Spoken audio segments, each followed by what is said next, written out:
Una niña desapareció en el invierno de 1870, durante una tormenta que azotó los caminos de tierra de Redwood, un condado remoto en el norte de California. Tenía 11 años y su nombre era Sophia Eagle. Su padre alegó que la madre la había llevado lejos, y como no era raro que las mujeres huyeran con sus hijos tras separaciones turbias, nadie preguntó demasiado. La justicia era lenta, y la gente del pueblo prefería no entrometerse. Aquel caso, como tantos otros, se perdió entre los susurros del viento y las chimeneas encendidas. Pero Sofía jamás abandonó Redwood. Permaneció oculta, encerrada tras cortinas pesadas y muros gruesos. 3 años después, en la primavera de 1873, una joven muchacha de 14 años fue vista por primera vez en la clínica del Dr. Bennett, un médico de renombre que atendía en una casona transformada en consultorio, con instrumentos modernos para la época y una reputación intachable entre las familias de buena cuna.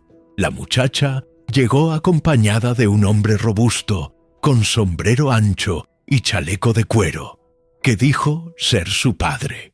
Nadie la había visto antes. Vestía una capa roja deshilachada, mantenía los ojos bajos y no pronunciaba palabra. Se estremecía al menor sonido y rehuía el contacto humano, como un animalito golpeado. El Dr. Bennett la observó con atención, percibiendo algo más allá de la timidez. Decidió examinarla. Le pidió que se recostara en la camilla de madera, que aún conservaba los aromas de tinturas y aceites de curación. Mientras colocaba su mano sobre el vientre tenso de la joven, sintió un escalofrío recorrerle la espalda. Algo se movía dentro de ella. Era un embarazo avanzado, sin registro médico, sin explicación. El doctor miró al supuesto padre, que mantenía la mandíbula apretada y los puños cerrados, y supo de inmediato que aquella historia escondía un secreto que el pueblo de Redwood no estaba preparado para escuchar. Pero ya era demasiado tarde. La verdad se había gestado en silencio, y ahora estaba a punto de nacer. Si esta historia ya te estremeció en sus primeros minutos, suscríbete ahora y activa la campanita. Lo que está por venir va a dejarte sin palabras. El doctor Thomas Bennett se encontraba archivando los registros del día cuando escuchó pasos pesados acercándose a la recepción de su clínica. Afuera, la tarde se teñía de oro sobre los techos de teja, y los caballos atados a los postes suspiraban bajo el calor menguante. Al levantar la vista, vio entrar a Victor Eagle, un curtido herrero del pueblo, acompañado de una joven que parecía más una sombra que una hija. Llevaba una capa roja raída que le cubría hasta las muñecas, y el sombrero de ala ancha del hombre ocultaba buena parte de su rostro. «Dr. Bennett», dijo Víctor con una voz seca pero cortés, «mi hija necesita que la revise. Ha estado enferma, muy enferma». El médico, acostumbrado a los secretos rurales y a las miradas esquivas, asintió con un gesto leve y los invitó a pasar al salón de exploración, sin saber aún que esa decisión cambiaría su vida para siempre. El interior del consultorio estaba iluminado por lámparas de aceite, y el aroma a alcohol medicinal y raíces secas impregnaba el aire. Sofía se sentó en silencio en la camilla de madera, sin mirar a nadie, mientras su padre se mantenía de pie a su lado, imponente, como un carcelero. El Dr. Bennett intentó iniciar una conversación amable, preguntando sobre los síntomas, sobre cuánto tiempo había estado enferma, pero cada intento era interceptado por Víctor. «Desde hace semanas», respondía él. «No duerme, no come, tiene náuseas». El médico frunció el ceño discretamente. Luego se volvió hacia la chica. «¿Puedo escucharlo de ti, Sofía?», preguntó con suavidad. La niña alzó los ojos por un breve segundo. Luego Volvió a bajarlos y asintió débilmente. Ese pequeño gesto fue todo lo que dijo. Pero para el doctor Bennet fue suficiente para entender que algo andaba mal. Muy mal. Pidió permiso para palpar su abdomen y la muchacha obedeció sin protestar, aunque temblaba al descubrirse. El doctor colocó sus manos con delicadeza y en cuestión de segundos sus dedos detectaron lo que temía. Una firmeza inusual, una forma dentro de otra forma. Se incorporó lentamente y buscó los ojos del hombre. «Señor Eagle, ¿ha llevado a su hija a otro médico antes de venir aquí?», preguntó. «No había sido necesario», respondió Víctor con un tono tajante. «Esto es reciente». El doctor no dijo nada más en ese momento. Preparó su antiguo estetoscopio de cuerno, colocándolo sobre el abdomen de Sofía, y escuchó. El corazón del feto era inconfundible, y también lo era su ritmo irregular. El embarazo no solo era avanzado, estaba en riesgo. Con la voz contenida y el semblante serio, el doctor explicó lo que sabía. «Su hija está embarazada, señor Eagle. Yo estimo que lleva al menos 7 meses, pero hay señales preocupantes. El desarrollo del bebé no es normal». Víctor no reaccionó como lo haría un padre sorprendido. No hubo gritos ni negación, solo una leve contracción en su mandíbula y un asentimiento lento. «Lo suponía», dijo. «Lo importante es que nadie más lo sepa. Ni el sheriff, ni el cura, ni los vecinos». El médico lo miró, ahora con atención renovada. Ese tipo de solicitud no era solo una petición de privacidad. Era una advertencia. «Usted sabe que todo lo que se dice aquí es confidencial», respondió Bennet con frialdad.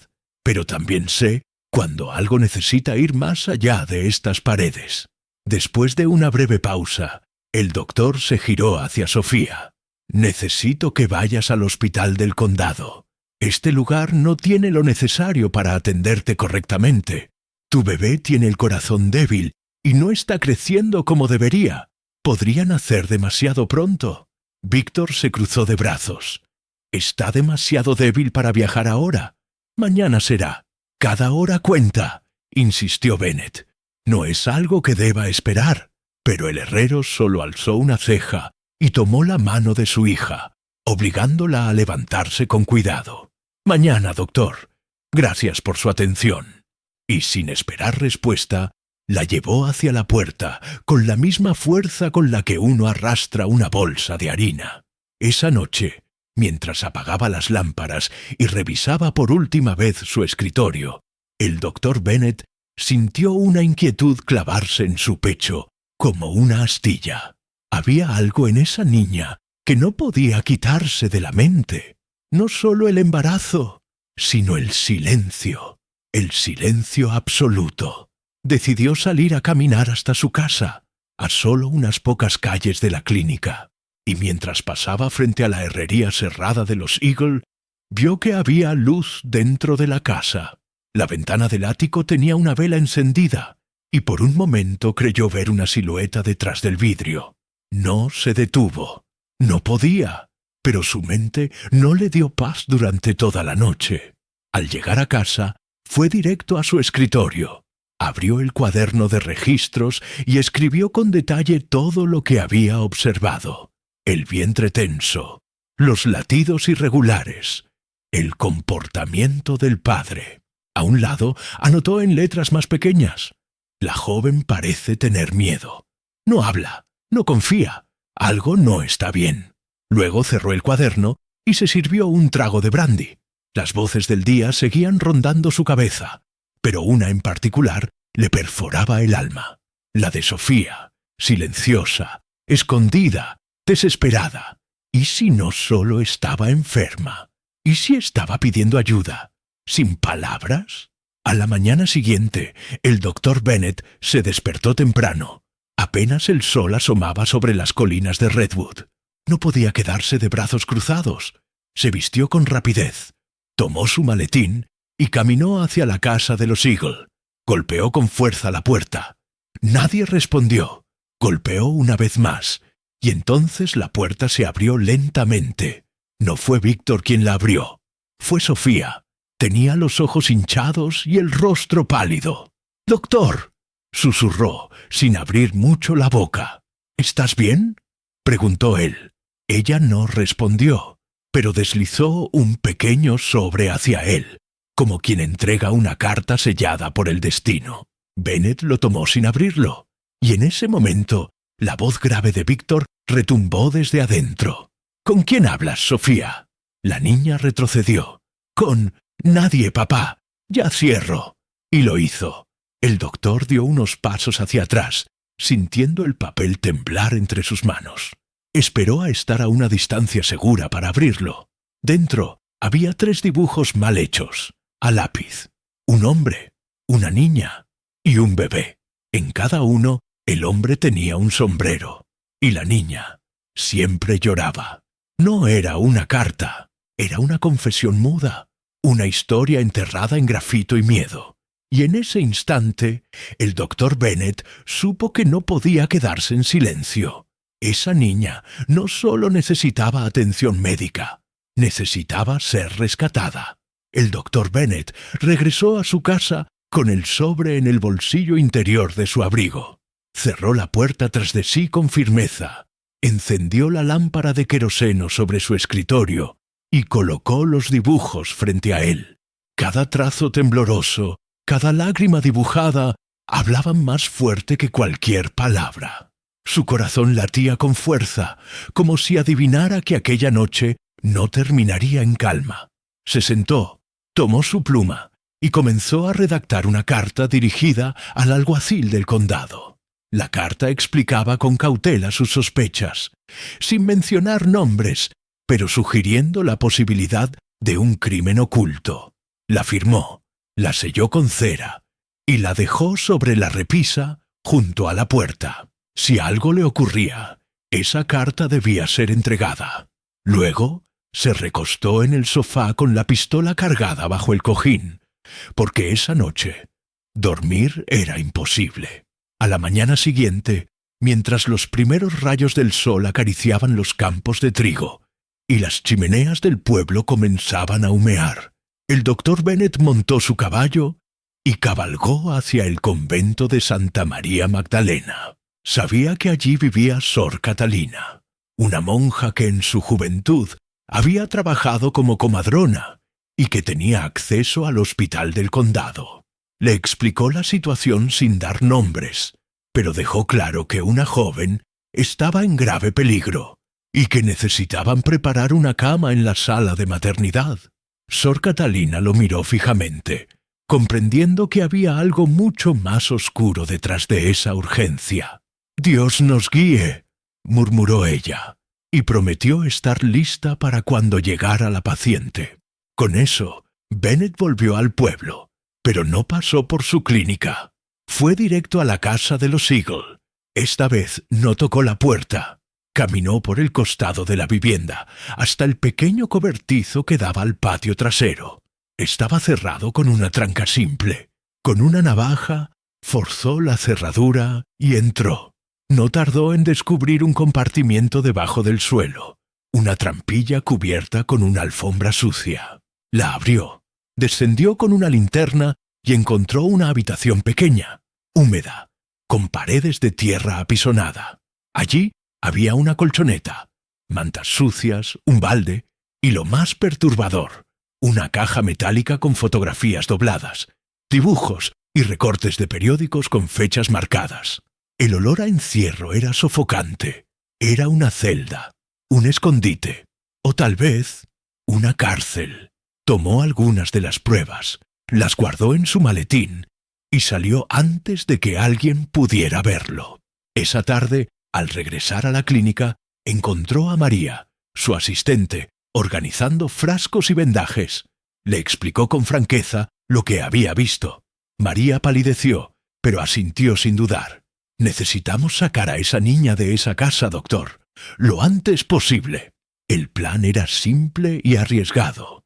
La convencerían de acudir al consultorio para una revisión urgente, y una vez allí, La llevarían en secreto al hospital del condado. María escribiría una nota falsa diciendo que Bennet necesitaba verla por un cambio en sus resultados. Sofía tendría que venir sola.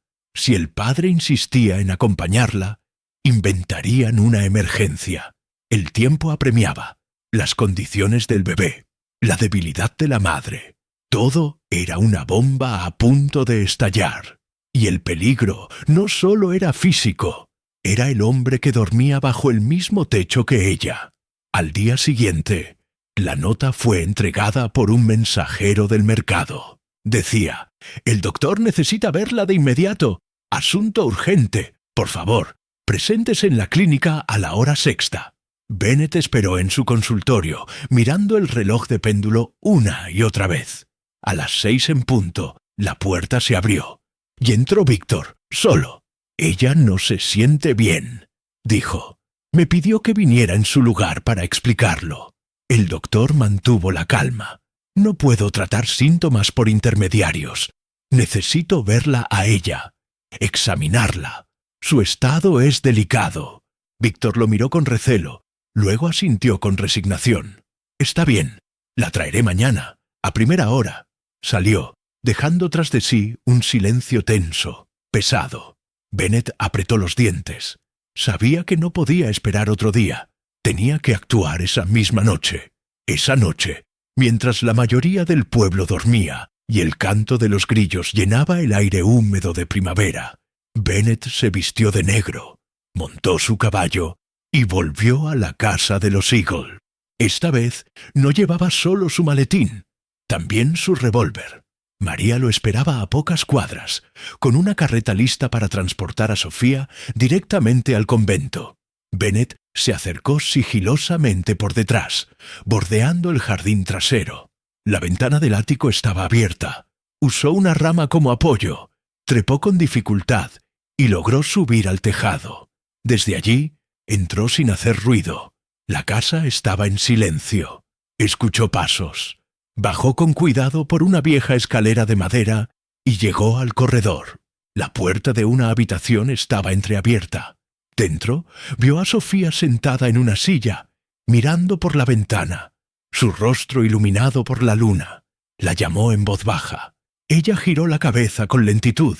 Al verlo, se levantó, pero no dijo nada. Solo asintió, como si hubiera estado esperándolo.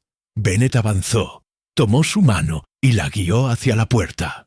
Pero cuando estaban a punto de salir, una sombra cruzó el pasillo. Víctor estaba allí, descalzo, con la camisa desabotonada y una vela en la mano. «¿A dónde cree que va con mi hija, doctor?», dijo con voz grave. Bennet no respondió. Puso a Sofía detrás de él y desenfundó su revólver. «Ella viene conmigo. Está enferma. Usted no puede detenernos». Víctor soltó una carcajada seca. «¿Y qué va a hacer? ¿Dispararme?». «Si es necesario», respondió el doctor sin temblar. Los dos hombres se miraron en silencio, la tensión vibrando en el aire. Fue Sofía quien rompió ese hechizo.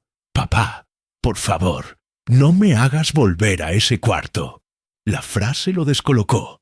Por un instante, el rostro de Víctor perdió su rigidez y mostró algo más humano. Vergüenza, pero solo por un segundo. Luego alzó la voz. «Tú no sabes lo que dices. Tú me perteneces». Bennet aprovechó el momento. Empujó a Sofía por el pasillo. Bajaron corriendo las escaleras y salieron por la puerta trasera, donde María ya esperaba con la carreta. Subieron de un salto y ella azotó las riendas. El caballo galopó con fuerza, alejándolos de esa casa maldita. Detrás se escucharon los gritos de Víctor, pero no hubo disparos. Tal vez no tuvo tiempo de cargar su arma. Tal vez no esperaba que ella realmente escapara. El viento nocturno les golpeaba el rostro, pero ninguno se quejaba. Sofía miraba hacia el cielo, dejando que el aire frío le limpiara el alma. Llegaron al convento antes de que amaneciera.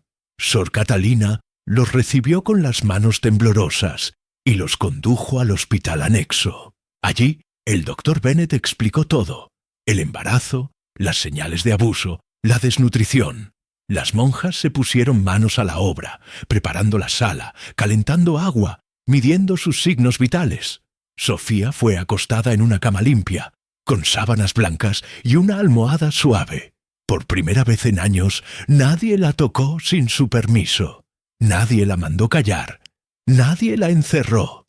María se sentó a su lado y le acarició el cabello mientras lloraba en silencio.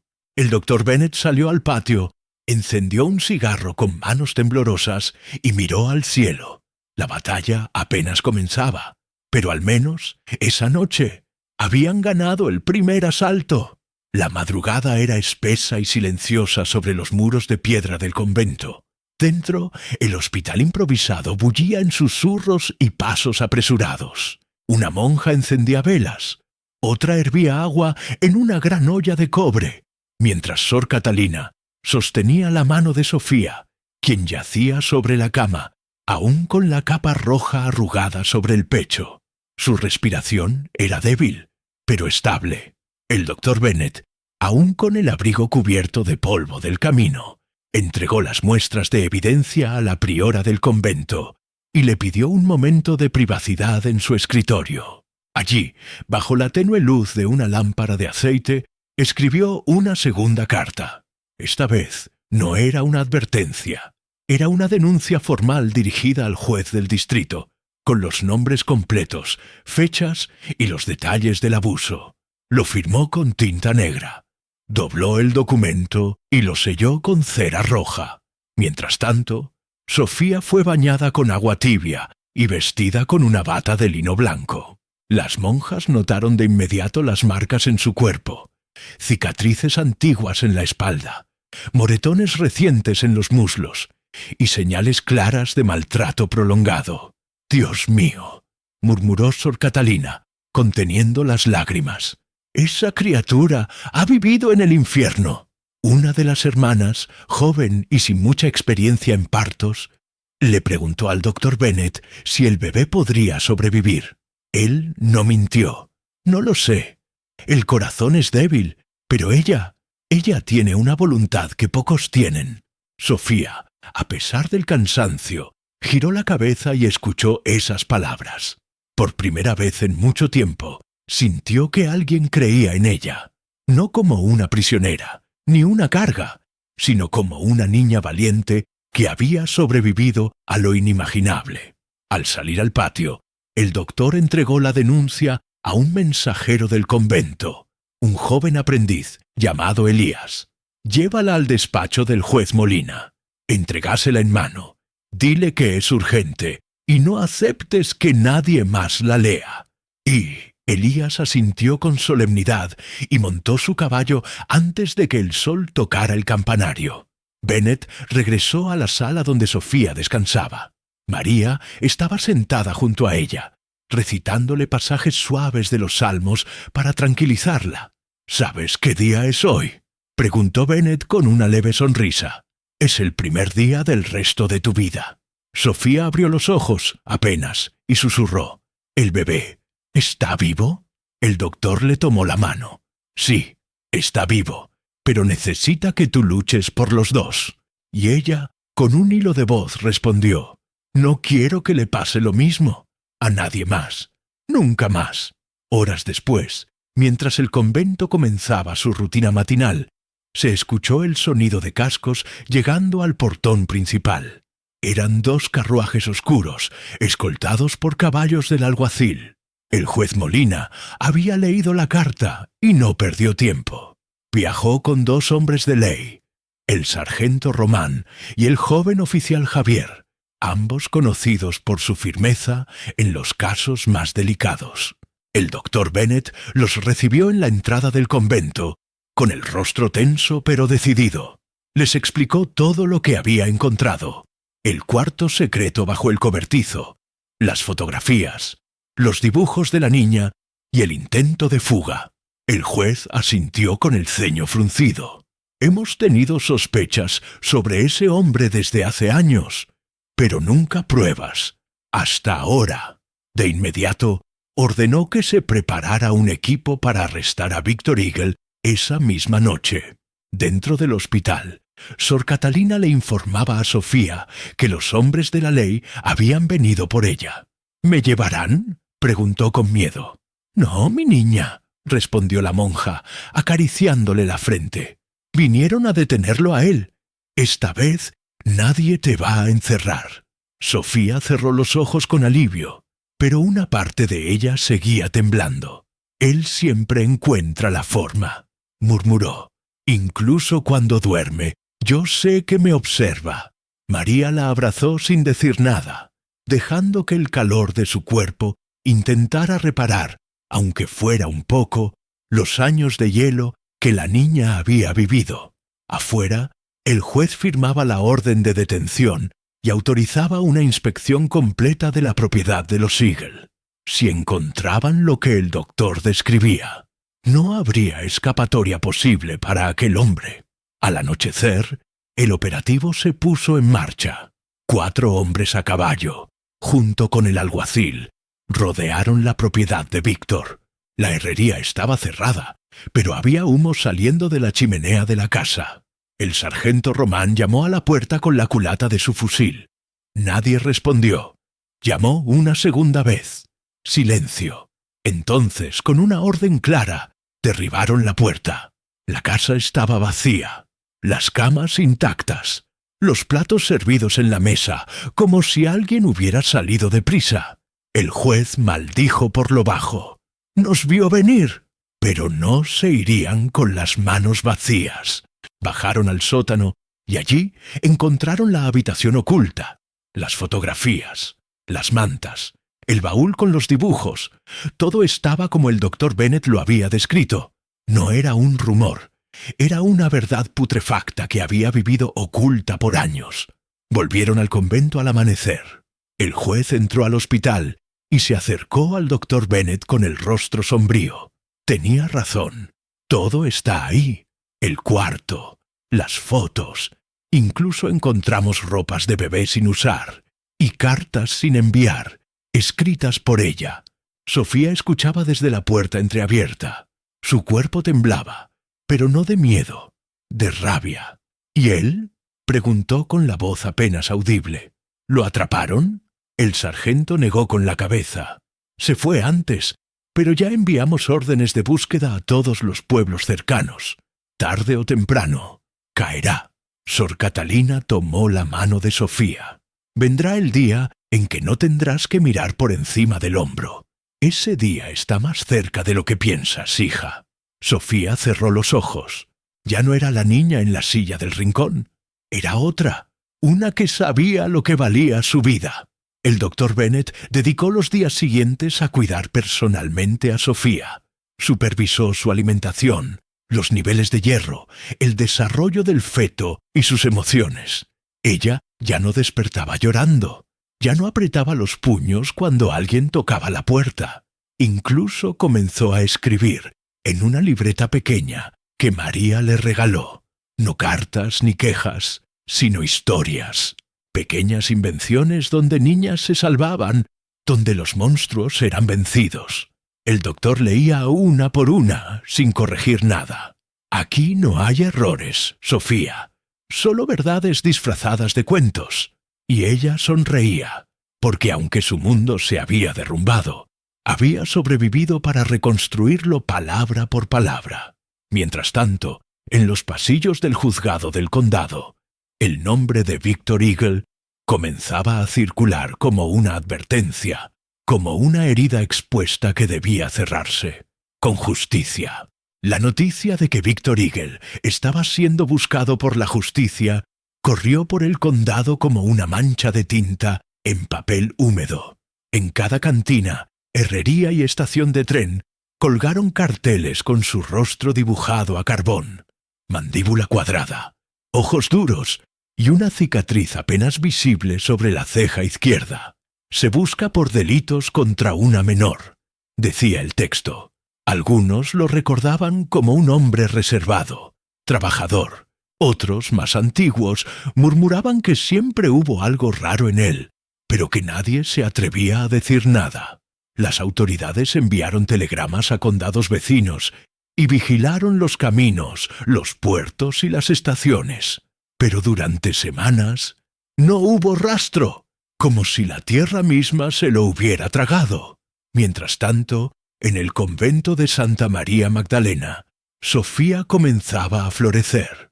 Aunque su cuerpo aún estaba frágil, su espíritu mostraba señales de vida. María le enseñaba a leer con libros de medicina básica, y Sor Catalina le enseñaba canciones en latín que calmaban su mente cuando las pesadillas regresaban. Dormía con una lámpara encendida, y cada vez que alguien tocaba la puerta de su cuarto, preguntaba primero quién era antes de dejar que entraran. Pequeñas acciones, sí, pero poderosas. El doctor Bennet venía cada día, a veces solo para sentarse junto a ella mientras dibujaba. «Todo lo que salga de tus manos ahora, Sofía, será parte de tu cura», le decía, y la niña asentía, trazando figuras con crayones que las monjas le regalaron. Un día, el juez Molina llegó al convento con un documento sellado.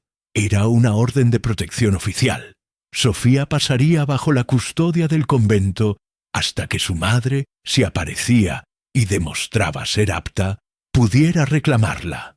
Pero nadie sabía si la madre seguía viva. Se decía que había sido expulsada del pueblo tras perder un juicio vergonzoso contra Víctor, y desde entonces su rastro se perdió entre ferias y pensiones de mala muerte. «Puede que haya muerto», comentó Sor Catalina, «o tal vez la vida le fue demasiado pesada». Pero Sofía, al escuchar eso, sintió un nudo en el pecho.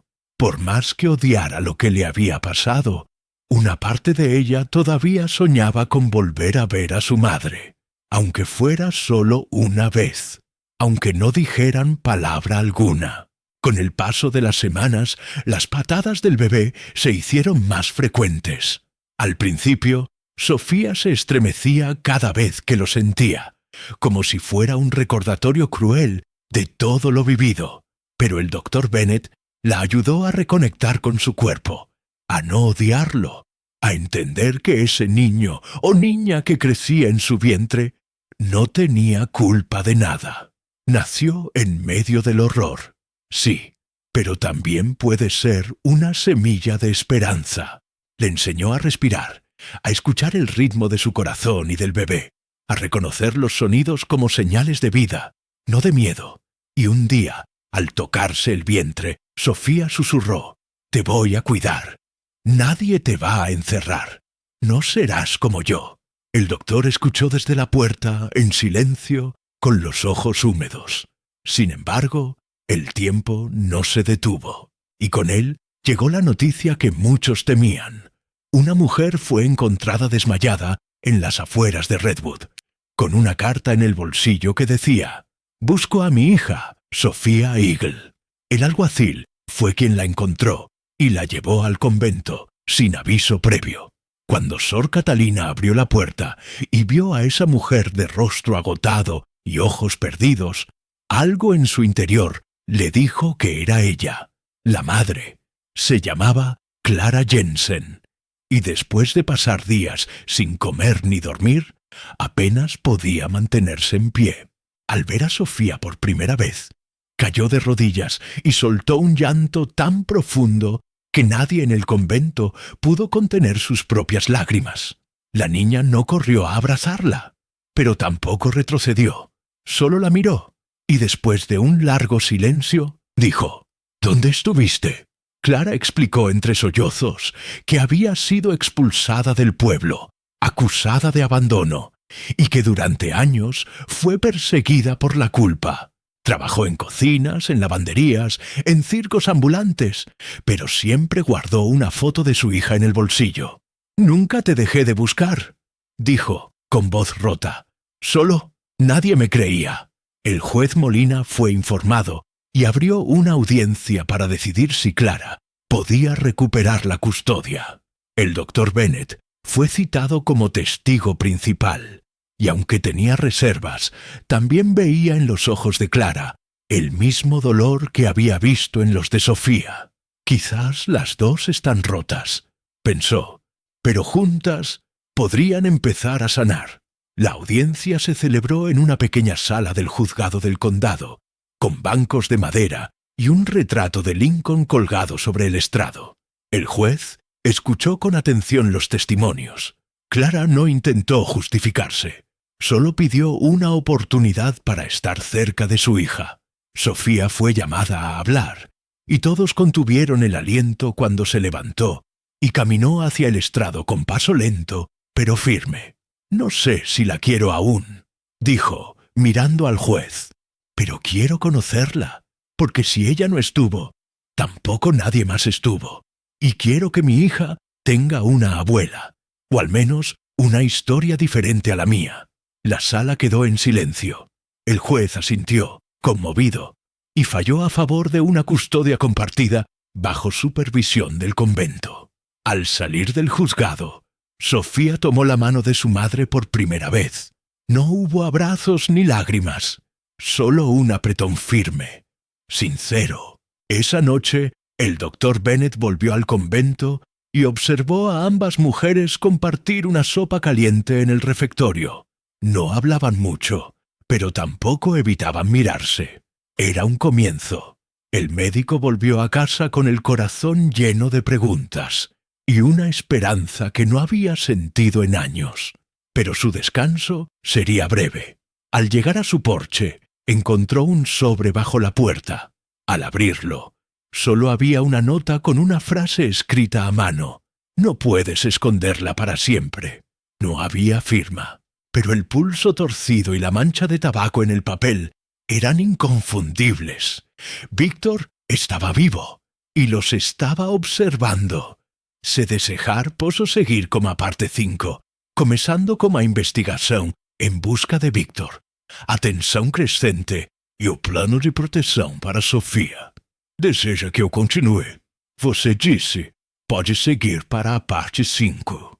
O chat GPT disse, perfeito. A seguir está a parte 5 da história, dando continuidade direta aos eventos anteriores.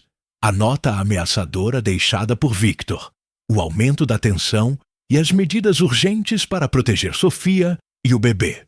O texto mantém o formato que você prefere. 10 parágrafos de 10 linhas cada, em espanhol mexicano e estilo cinematográfico, com ambientação de 1873. Narrativa contínua, emocional y densa. El doctor Bennet sostuvo la nota entre los dedos durante varios minutos, como si esperara que las letras se borraran solas. «No puedes esconderla para siempre». Esa frase no era solo una amenaza, era una promesa oscura, escrita por alguien que conocía cada rincón de Pinewood, cada atajo entre las casas, cada silencio entre los vecinos. Entró en su casa, cerró las cortinas y encendió todas las lámparas. Esa noche no dormiría. Se sentó en su escritorio y comenzó a redactar otro informe para el juez Molina, esta vez detallando la amenaza directa. También escribió a Sor Catalina, recomendando reforzar la vigilancia en el convento. Sabía que Víctor no atacaría de frente, pero sí podría esperar el momento exacto para hacer algo más sutil. Y si algo había aprendido de aquel hombre, era que nunca dejaba cabos sueltos. Al día siguiente, el juez respondió con rapidez. Ordenó que 2 oficiales permanecieran en el convento, rotando turnos día y noche. También instruyó a que Clara Jensen y Sofía se mantuvieran dentro de las instalaciones en todo momento. El convento fue reforzado como si se tratara de una fortaleza. Candados nuevos en las puertas, cerrojos en las ventanas e incluso un perro de guardia donado por el sargento Román. Sor Catalina, aunque nunca había sostenido un arma en su vida, empezó a dormir con una daga bajo la almohada. «Dios me perdone», dijo al doctor Bennet, «pero no dejaré que ese hombre se acerque a ninguna de las nuestras». El aire en el convento cambió. Ya no era solo un lugar de oración y recuperación. Era una trinchera silenciosa, donde todos esperaban lo inevitable. Sofía sintió el cambio de inmediato. Ya no podía pasear por el jardín al amanecer, ni leer en la capilla vacía. Siempre había alguien cerca, siempre una mirada. Al principio pensó que era otra forma de encierro, pero pronto comprendió que no era vigilancia, era protección. El bebé se movía cada vez más fuerte en su vientre, como si supiera que el tiempo se agotaba. «Va a llegar antes», dijo el doctor Bennet una tarde, luego de un chequeo con la vieja balanza de hierro. «¿Cómo lo sabe?», preguntó Sofía nerviosa. «Porque tus ojos me lo dicen. Estás lista para luchar, pero también para parir». Ella bajó la mirada y asintió. No quería que su hija naciera en medio del miedo, pero tampoco podía ignorar la sombra que se alzaba fuera de los muros del convento. Sabía que su padre no se rendiría tan fácilmente. Una noche, mientras la lluvia golpeaba los vitrales y el viento silbaba entre las paredes gruesas del claustro, el perro comenzó a ladrar con furia. Un oficial corrió al patio trasero, linterna en mano, pero no encontró a nadie. Solo huellas, pequeñas, pero profundas. Alguien había estado allí, observando. Dejaron una marca en la tierra húmeda y una más profunda en el pecho de Clara, que comenzó a temblar sin consuelo. «Es él. Está cerca», repetía como un rezo invertido. Sor Catalina organizó turnos de oración frente a la puerta del hospital, no por fe ciega, sino porque sabían que el peligro era real. El doctor Bennet, esa misma noche, trasladó sus instrumentos al convento. «No pienso dejarla sola», declaró, y se instaló en un cuarto contiguo al de Sofía, con su maletín abierto y su revólver cargado. Días después, llegó un telegrama urgente desde el pueblo de Dry Creek, al norte del condado. Un hombre con características similares a Víctor había sido visto comprando pólvora en una tienda de armas. Usaba otro nombre, pero el comerciante lo reconoció al ver el cartel de búsqueda. El alguacil partió con 2 hombres, siguiendo la pista por los caminos de barro y los bosques espesos. Pero al llegar, el hombre ya no estaba. Había dejado una carta en la posada donde se alojaba, dirigida a alguien llamado S. La carta solo decía: «Pronto». El juez Molina, al enterarse, ordenó que se activara un protocolo de emergencia en el convento. Se prepararon habitaciones ocultas, túneles de salida antiguos y rutas de escape hacia la parroquia del otro lado del valle. El lugar sagrado se transformaba, día a día, en un campo de batalla emocional y físico. Sofía, aunque rodeada de cuidados, comenzó a sufrir contracciones prematuras. El dolor era intermitente, pero real. El doctor Bennet revisó los niveles de su presión, su temperatura y la posición del bebé. «Va a adelantarse», confirmó con preocupación. «El estrés la está afectando». Sor Catalina sugirió inducir el parto en condiciones controladas, antes de que el cuerpo lo forzara en un momento inadecuado. Pero Sofía se negó. «No quiero que nazca con miedo. Quiero que me escuche fuerte, no temblando». Clara, desde su cama al lado, tomaba su mano cada noche como una promesa muda. «Esta vez no voy a fallarte», decía, entre lágrimas. «Esta vez sí voy a protegerte». Y aunque las palabras dolían, Sofía empezaba a creerlas. No por lo que decían, sino por cómo las decían. Una mañana gris, el doctor Bennet fue llamado con urgencia. El guardián del cementerio del pueblo encontró un caballo muerto a las afueras del bosque. El animal llevaba en la montura una chaqueta que pertenecía a Víctor Eagle. No había sangre, no había cuerpo, solo la prenda, empapada por la lluvia y con un corte limpio en el pecho. Al revisar los alrededores, encontraron una zanja mal cubierta, vacía. «Nos está jugando», dijo el sargento Román. «Quiere hacernos pensar que está muerto». Y lo estaba logrando. El pueblo se dividía entre los que respiraban aliviados y los que sospechaban que el lobo solo se había cambiado de piel. El juez reforzó la protección, pero también comenzó a dudar. ¿Si nos está viendo? ¿Desde dónde lo hace? Esa noche, mientras el viento soplaba con violencia y la tormenta se acercaba desde el sur, Sofía despertó gritando. Un dolor agudo le cruzó el vientre y las sábanas estaban mojadas. El parto había comenzado. Sor Catalina hizo sonar la campana de emergencia y el doctor Bennet corrió desde su cuarto con la camisa medio abotonada y las botas desatadas. «¡Es ahora!», gritó. María preparó las toallas, las vendas y la infusión de hierbas que mantenían para casos así. «Va a ser una noche larga», murmuró el doctor mientras colocaba sus manos sobre el vientre de Sofía. Pero no era solo el parto lo que lo preocupaba. Era la puerta entreabierta al fondo del pasillo y la sensación de que alguien los estaba observando desde la oscuridad. Los relámpagos iluminaban los vitrales del convento, como si el cielo mismo observara lo que estaba por suceder. Dentro del hospital improvisado, Sofía gritaba entre dientes apretados mientras Sor Catalina le sujetaba la mano con fuerza. El doctor Bennet, empapado en sudor, revisaba el avance del parto con la precisión de quien sabe que cada segundo es vital. 5 centímetros, murmuró. Falta poco, pero debemos apurarnos. El ritmo del bebé sigue irregular. María corría de un lado a otro calentando agua, revisando gasas, preparando agujas esterilizadas. Afuera, la tormenta azotaba los muros del convento como si quisiera entrar, y entre cada trueno se escuchaban los pasos de los guardias, tensos, atentos, porque todos lo sabían.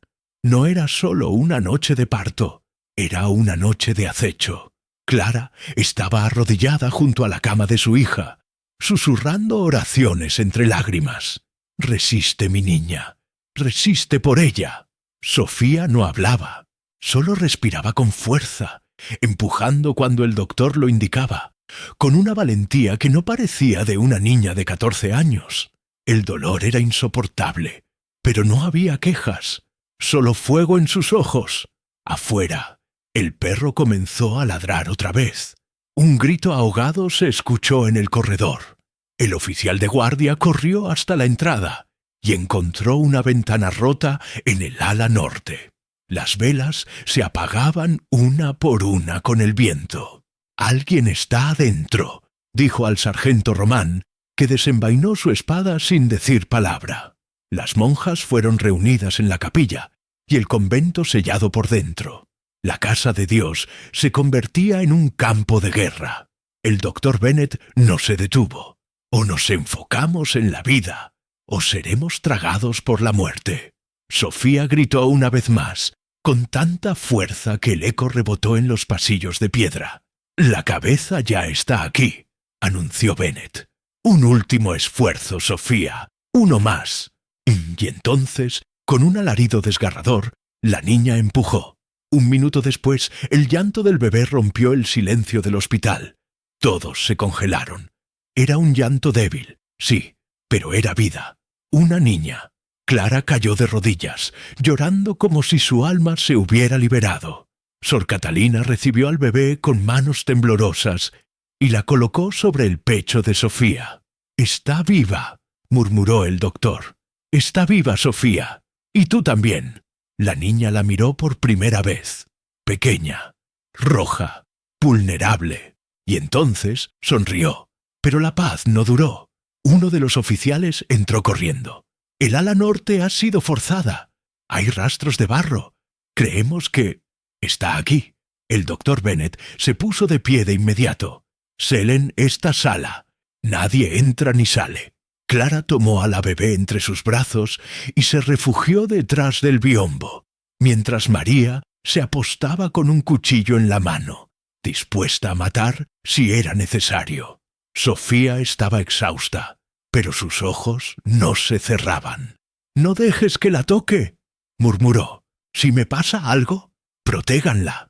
El viento rugía como un monstruo. Afuera, las campanas del convento sonaban sin que nadie las tocara. como si el propio cielo anunciara que algo terrible estaba por ocurrir. Las sombras se movían entre los pasillos, y la cacería había comenzado. El sargento Román y el juez Molina, que había llegado poco antes, organizaron la búsqueda habitación por habitación. Oficiales armados abrían puertas, apuntaban linternas y pedían a gritos que el intruso se entregara. Pero nadie respondía, solo pasos rápidos, respiraciones contenidas, el eco de la tormenta.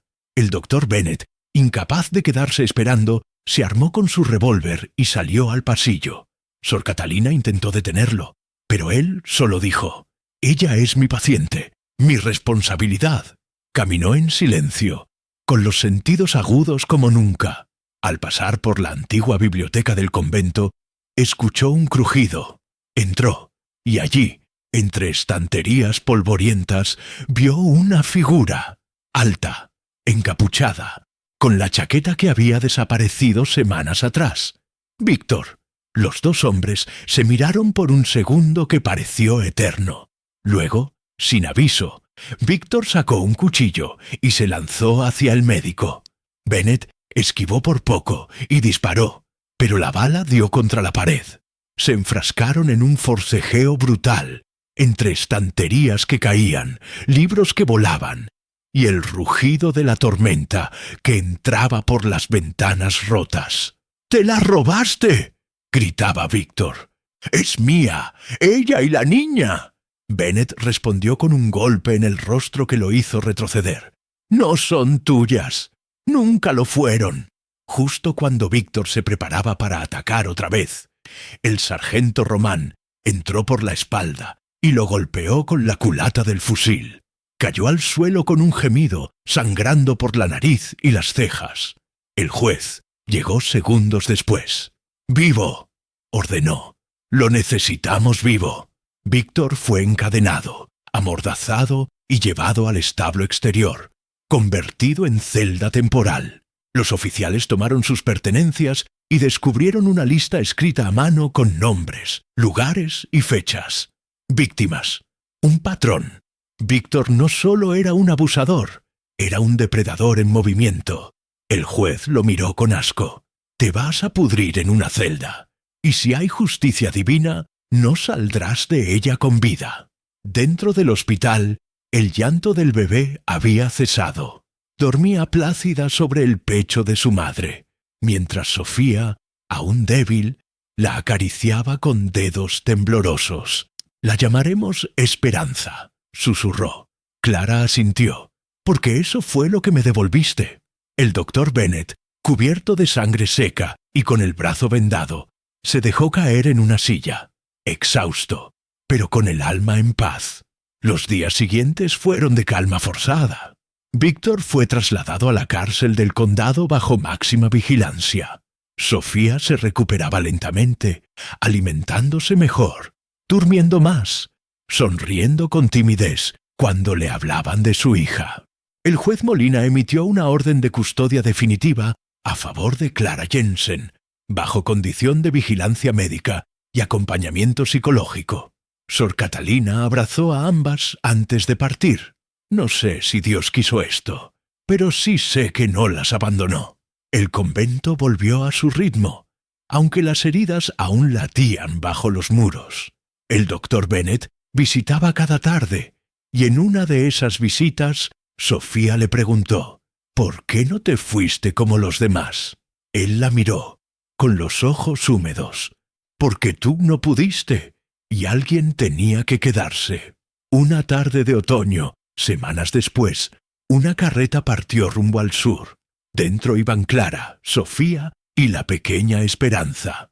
Comenzaban una nueva vida en un pueblo donde nadie conocía su historia, pero todos aprenderían a respetar su fortaleza. El doctor Bennet las despidió en la plaza, sosteniendo el sombrero contra el pecho. «Nunca olvides lo que eres, Sofía», dijo antes de que subiera a la carreta. «No una víctima, sino una sobreviviente». Ella asintió con lágrimas en los ojos, y mientras el carruaje desaparecía por el camino polvoriento, el doctor volvió a su clínica, donde una nueva paciente esperaba sentada, una niña, en silencio, con los ojos bajos, y él entendió en ese instante que su lucha no había terminado, apenas comenzaba. La carreta llegó al pueblo de Willow Hills al amanecer, con la bruma cubriendo los tejados como un velo. Era un lugar tranquilo, rodeado de campos de trigo, con casas de madera blanca y un campanario que sonaba a las 6 en punto. Nadie las conocía. Nadie sabía que esa niña de ojos profundos había sobrevivido al infierno. Y por eso, Sofía respiró. Clara alquiló una pequeña casa cerca de la colina, con 2 habitaciones, una cocina rudimentaria y un jardín descuidado que, poco a poco, comenzó a florecer con la ayuda de ambas. El bebé dormía junto a Sofía en una cuna de madera que el herrero del pueblo construyó como regalo. La llamaban la joven madre valiente, aunque nadie se atrevía a preguntarle por el pasado, porque sus ojos, aún sin palabras, hablaban demasiado. Las noches seguían siendo complicadas. Sofía se despertaba sobresaltada al menor ruido. Abrazaba a Esperanza con fuerza y revisaba que todas las puertas estuvieran cerradas. Clara encendía una vela y le preparaba una infusión caliente. «Ya pasó, hija», repetía cada noche, como una letanía.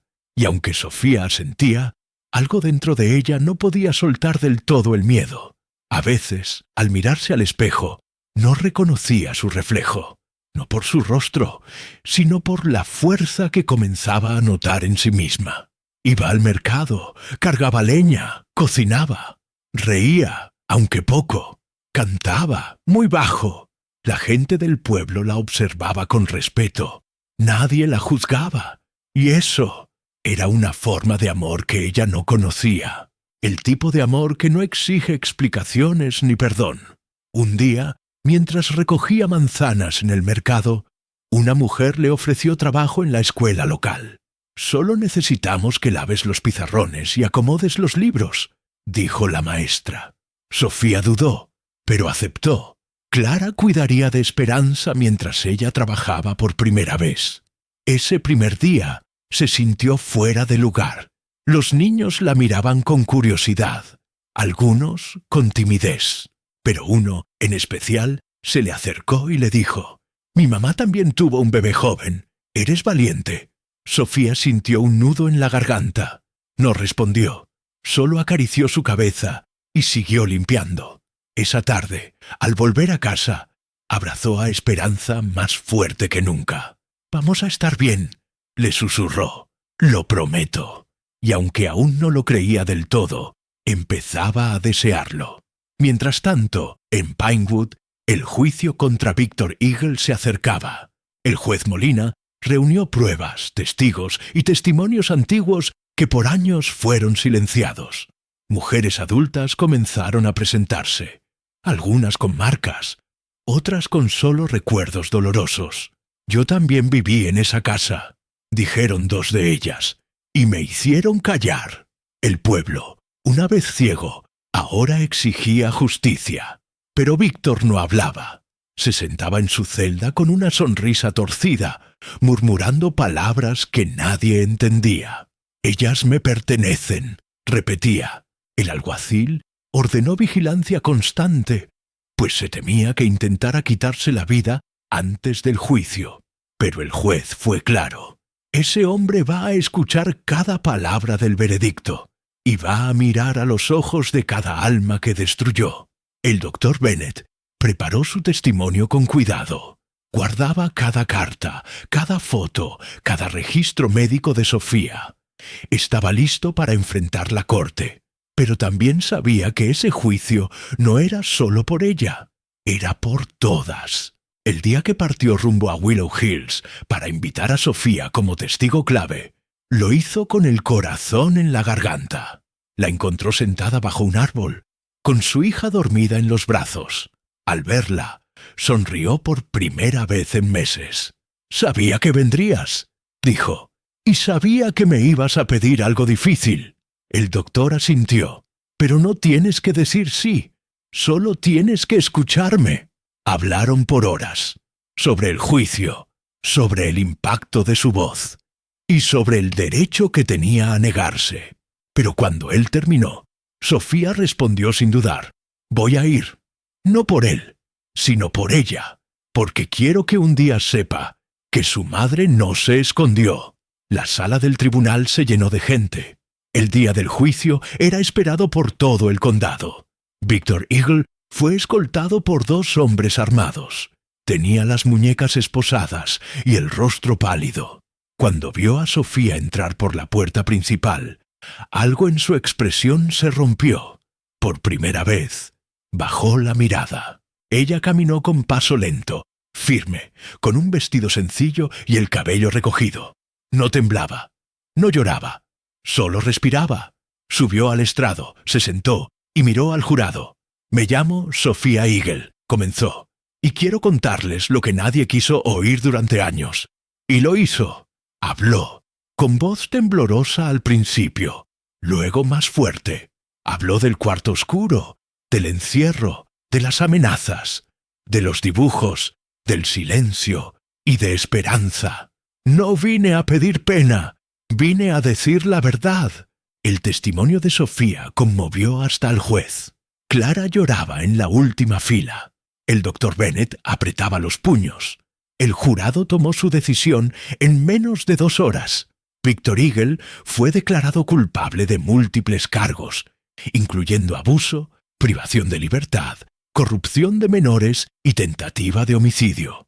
Fue sentenciado a cadena perpetua, sin posibilidad de reducción.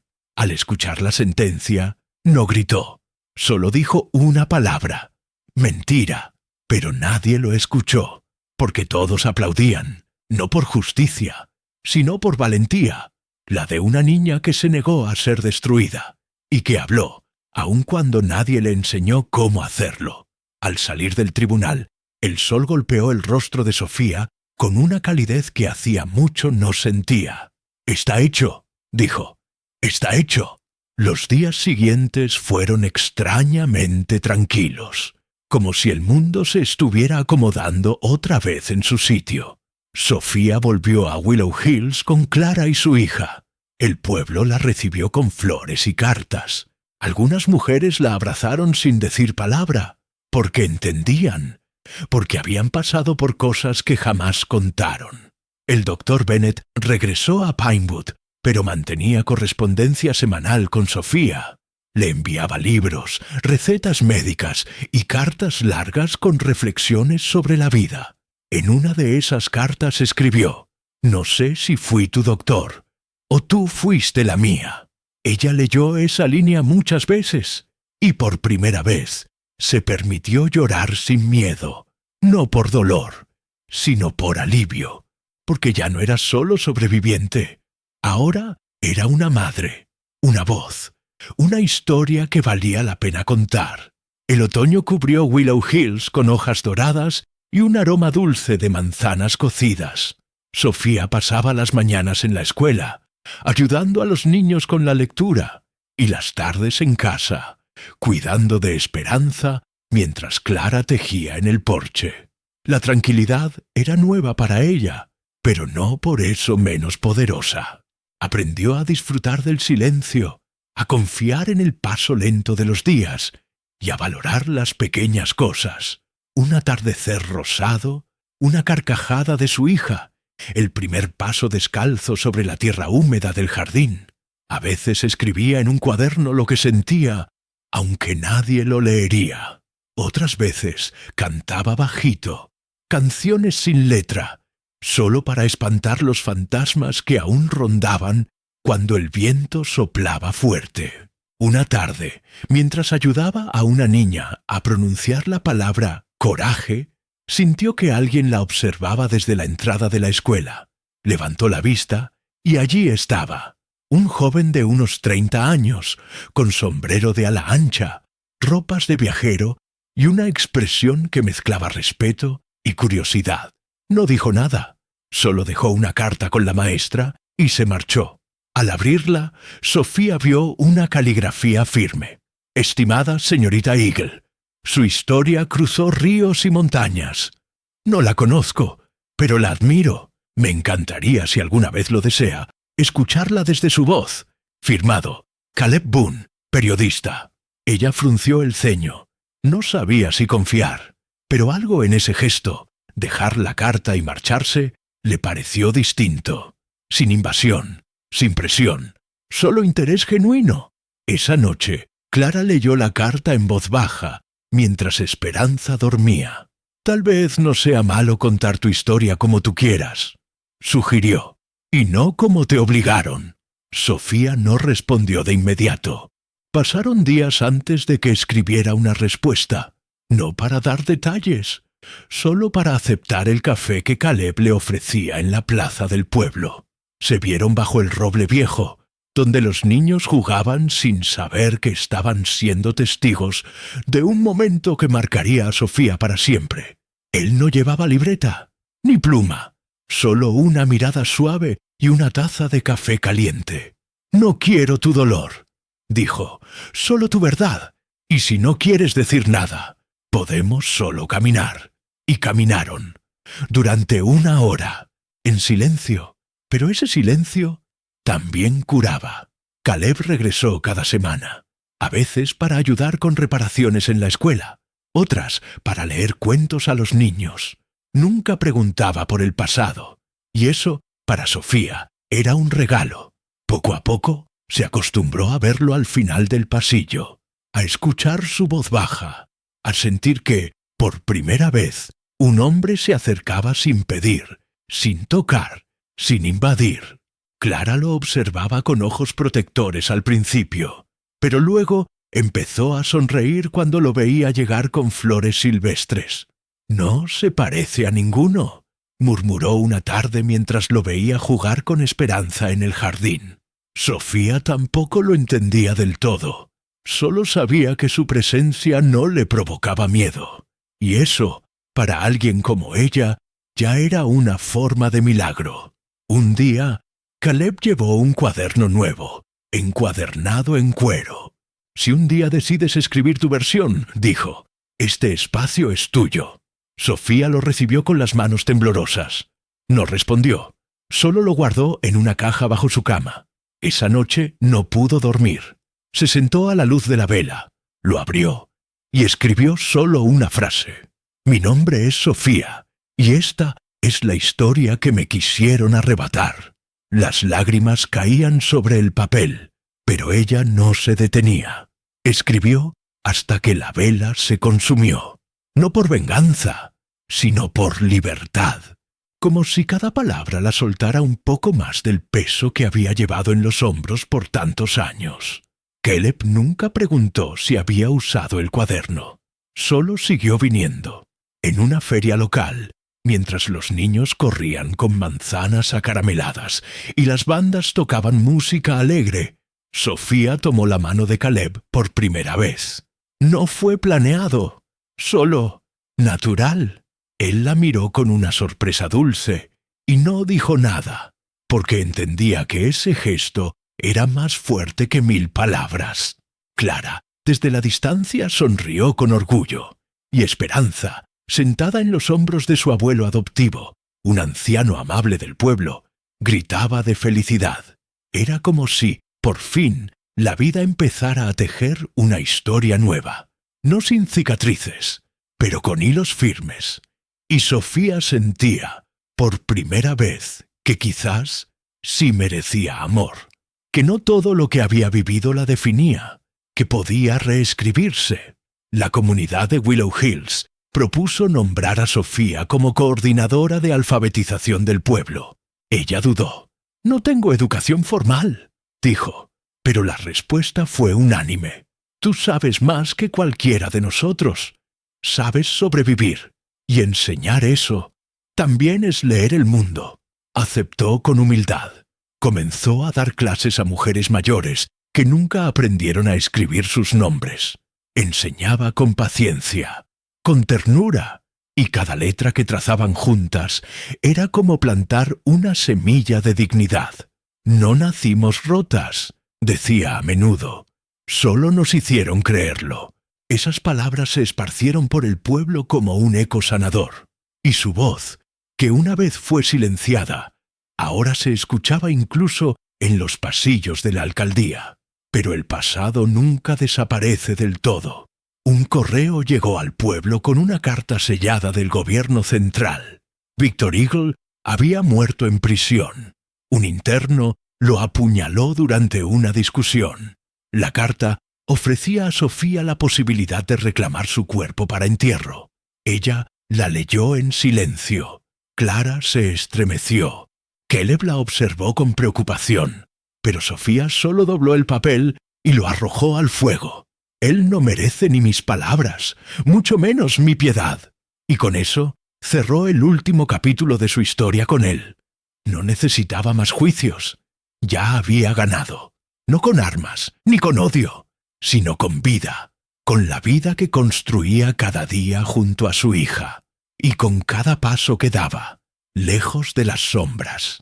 La historia de Sofía cruzó los límites de Willow Hills sin que ella lo supiera. Una de sus alumnas adultas, una costurera mayor llamada Jacinta, escribió una carta anónima a un periódico regional, contando cómo una joven con cicatrices invisibles les enseñaba a leer y a vivir. La publicación la tituló La Maestra del Silencio, y pronto comenzó a circular por pueblos cercanos. La gente llegaba al pueblo con preguntas, con dolor, con hambre de esperanza.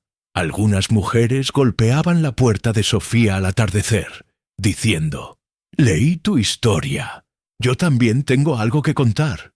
Y entonces ella no las abrazaba, no les hablaba, solo las dejaba entrar, les servía té, les mostraba el cuaderno encuadernado en cuero. Y cuando ellas tomaban la pluma, el milagro comenzaba. Caleb propuso crear un pequeño centro de apoyo en Willow Hills. Nada formal, solo una habitación con sillas, una estufa encendida y silencio seguro. A veces solo necesitamos un lugar para caer sin rompernos, dijo. Sofía lo ayudó a limpiar la vieja casona abandonada junto a la iglesia. Pintaron las paredes, colgaron cortinas hechas a mano y colocaron una caja con papeles en blanco. Lo llamaron el refugio. No tardó en llenarse. Llegaban chicas de todas partes, algunas con bebés, otras con cicatrices en los brazos o en el alma. Una lloró durante 3 días sin hablar, otra escribió una carta a su agresor y luego la quemó frente a todas. Sofía no era psicóloga, pero su sola presencia bastaba. Su forma de escuchar era medicina. Su forma de estar era un salvavidas. Un día, un emisario del gobierno llegó con una invitación. El gobernador del estado quería conocerla y proponerle dirigir un programa regional de alfabetización femenina. Sofía quedó en silencio. Era demasiado, muy grande. No me siento preparada, dijo. Pero Caleb respondió con calma. Nadie está preparado para cambiar el mundo, pero tú ya lo estás haciendo. Sin darte cuenta, Clara la animó. «Ve, hija, llévanos contigo». Y así, semanas después, viajó en tren por primera vez. Vio ciudades enormes, edificios de piedra, mujeres con vestidos elegantes. Sintió miedo, pero también orgullo, porque donde ella iba no llevaba papeles. Llevaba nombres, voces, heridas que no se veían, pero ardían igual. El gobernador la recibió con respeto y emoción. «Usted es la prueba de que el país puede cambiar», le dijo.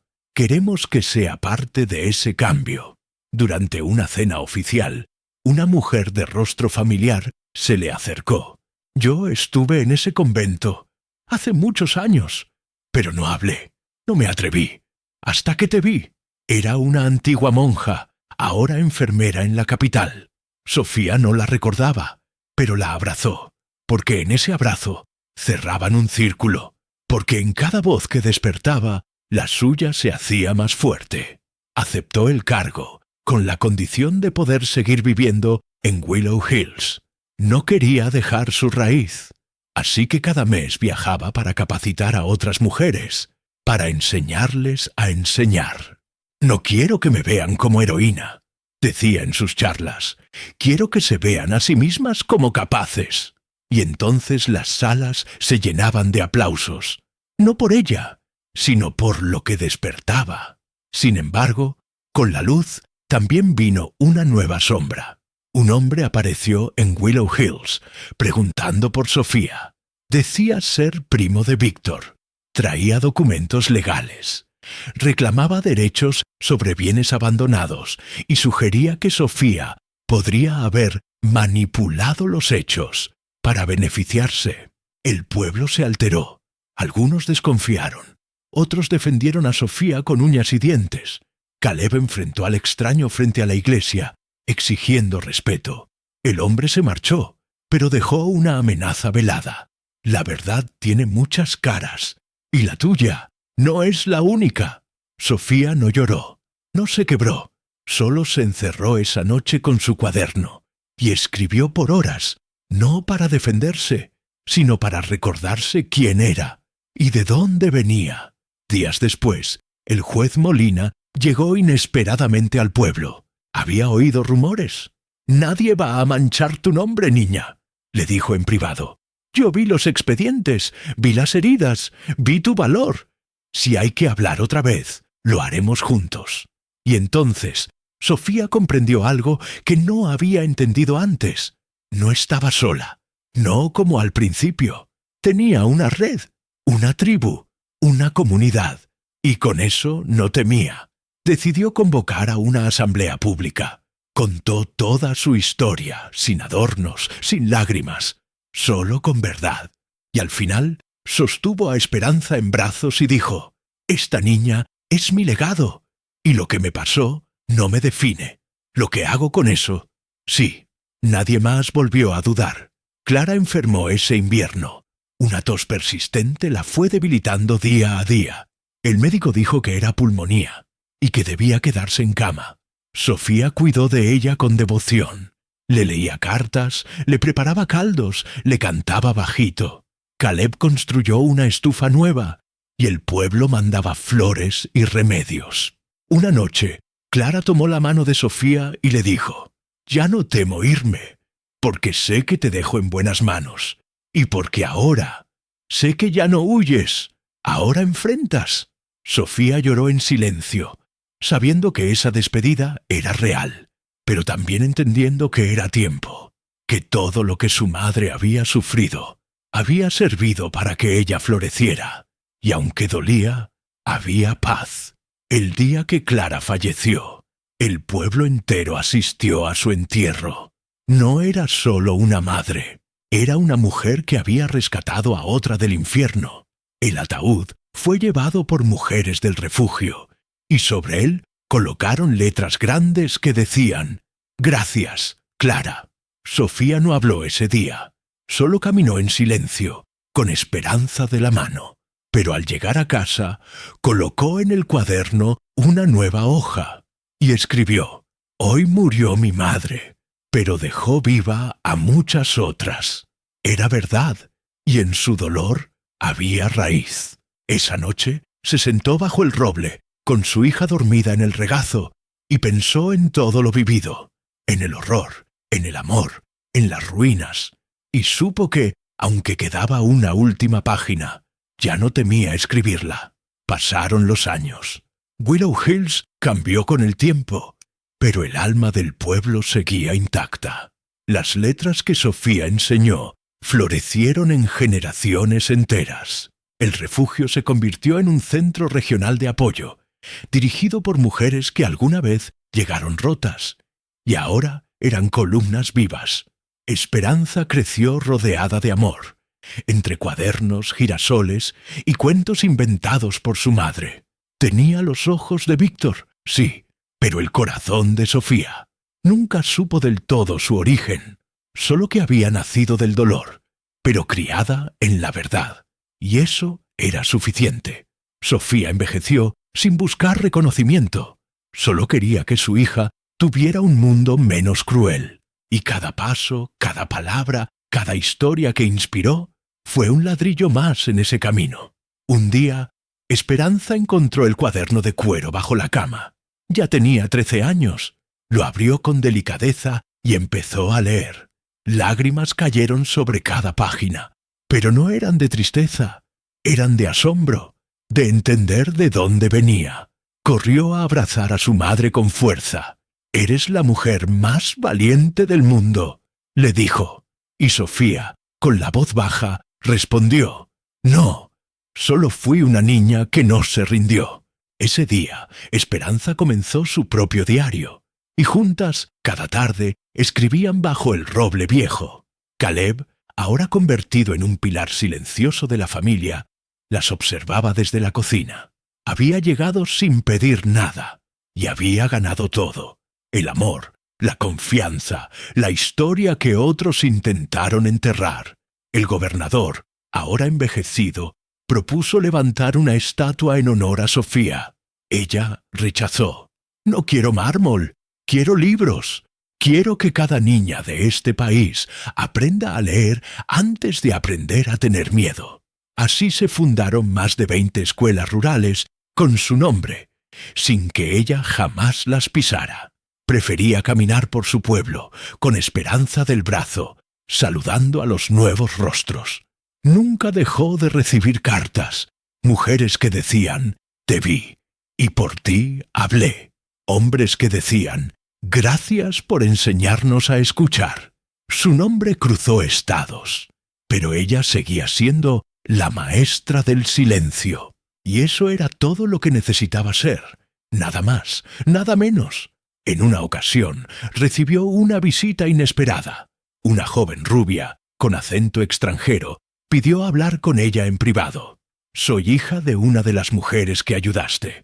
Mi madre ya no vive, pero me dejó una carta dirigida a ti». Sofía la abrió y leyó: «Gracias por encender una vela cuando el mundo solo ofrecía oscuridad». No decía más, pero no hacía falta. Aquella joven se quedó varios días en Willow Hills, aprendiendo en el refugio, compartiendo canciones. Y antes de irse, dejó una nota: «Un día abriré un lugar así en mi país, y le pondré tu nombre». Sofía la abrazó con fuerza, porque entendía que el eco de su historia seguiría viajando, incluso cuando ella ya no estuviera. Un invierno especialmente frío, Sofía cayó enferma. No quiso ser internada, solo pidió quedarse en casa, rodeada de libros, de flores secas y de su hija. Esperanza, ya mujer, tomó su lugar en el refugio. Leía a las niñas, escribía nuevos capítulos, luchaba con la misma ternura que había heredado. Sofía no tenía miedo de partir, sabía que lo esencial ya estaba hecho. Una noche pidió sentarse en su silla frente al fuego. Con el cuaderno de cuero en el regazo, cerró los ojos y con una última sonrisa exhaló. El pueblo lloró, pero no como se llora una tragedia. Lloraron como se despide a una leyenda, con velas encendidas, canciones suaves y páginas abiertas. Esperanza no permitió que enterraran el cuaderno. Lo guardó como un tesoro sagrado. «Este no es un final», dijo en el funeral. «Es la primera palabra de algo más grande». Las mujeres del refugio colocaron una placa de madera en la entrada. «Aquí vivió una niña que rompió el silencio». Y los niños del pueblo, en honor a su legado, escribieron cuentos sobre heroínas valientes. Ya no eran princesas, eran maestras, madres, sobrevivientes, como Sofía. El pueblo cambió su lema: «Aquí, la verdad tiene casa».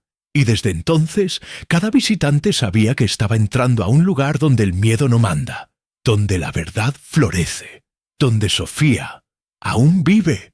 Años después, un incendio destruyó parte del refugio. Cuando lograron apagarlo, entre los escombros carbonizados, hallaron intacto el cuaderno de cuero, solo chamuscado en los bordes, como si algo lo hubiera protegido. Fue Esperanza quien lo encontró, y al abrirlo, notó que la última página tenía una frase nueva.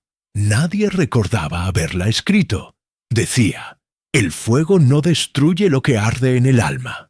Nadie supo explicar cómo apareció. Pero todos entendieron, porque hay historias que no se apagan. Hay nombres que se graban en la eternidad, y Sophia Eagle era uno de ellos. Hoy, si alguna vez visitas Willow Hills, pregunta por la maestra del silencio. Y si tienes suerte, alguien te contará sobre una niña de trenzas oscuras, una madre valiente, un médico justo y un cuaderno que cambió muchas vidas. Pero cuidado, hay quienes dicen que, en noches de tormenta, cuando todo está en silencio, se escucha el llanto de un bebé y el crujido suave de una pluma escribiendo sola en una habitación vacía. Gracias por llegar hasta aquí. ¿Te conmovió esta historia? Déjame en los comentarios una nota del 0 al 10 y dime qué parte te tocó el corazón. Y ahora dime, si tú encontraras ese cuaderno entre las cenizas, ¿te atreverías a leerlo o lo dejarías cerrado para siempre?